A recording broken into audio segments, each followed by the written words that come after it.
Hello everyone, I'm Syed Mohammad Mustajar Mehdi, and today we're gonna talk about my project, what I built, its entire workflow plus architecture, each and everything possible in the 5 minutes. So let's get started. First of all, some of the background which led to this question in my mind and the problem which I solved. Today's businesses are deploying large scale LLM powered customer support assistants. They can solve the many big problems up to their extent, but the real risks come with the security risks, which include some prompt injections, security risks including such as jailbreak attempts and roleplay manipulation, many more in these categories.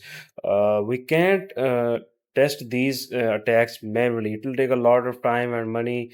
So basically, the question then came into my mind: how do we automate the adversarial safety testing for these kind of LLM systems dynamically? We can solve this. I That's what exactly I built. The project was an AI red teaming agent and robustness evaluator. Then why we use this agent development kit ADK? Why do we use the Python simple Python script? Because a static script can't be adapted. It can't adapt on its own. Using the Agent Development Kit or ADK, we built a pipeline consisting of three main agents, which includes the red teaming agent, which thinks like a hacker, generates the prompts, attacking prompts. Then the prompt goes to a target agent, which thinks like a real world application, generates a response, and then these responses are transferred to the last agent, which acts like a judge, which is the scorer agent.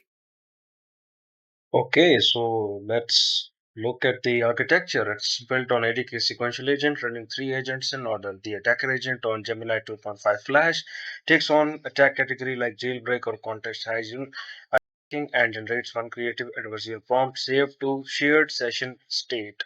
Now, these are the types of prompts given with example which the model will generate on its own.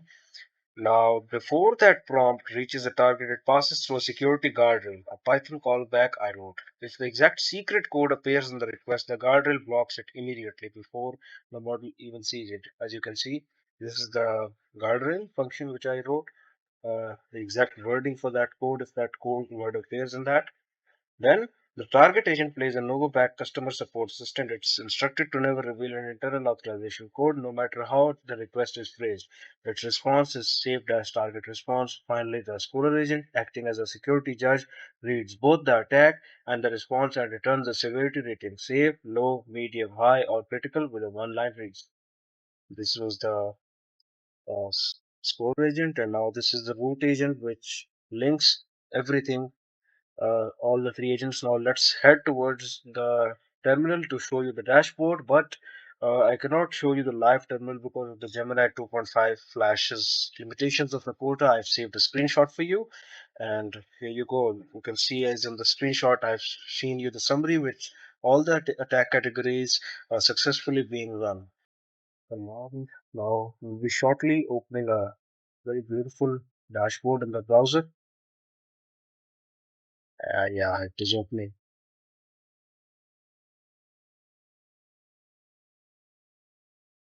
Here it is. It is running.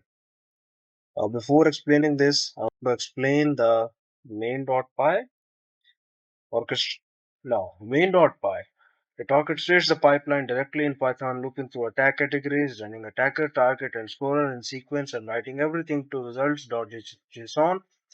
Now, turning towards the browser to show you the dashboard that feels that file main.py feeds this the streamlit security report card at the top.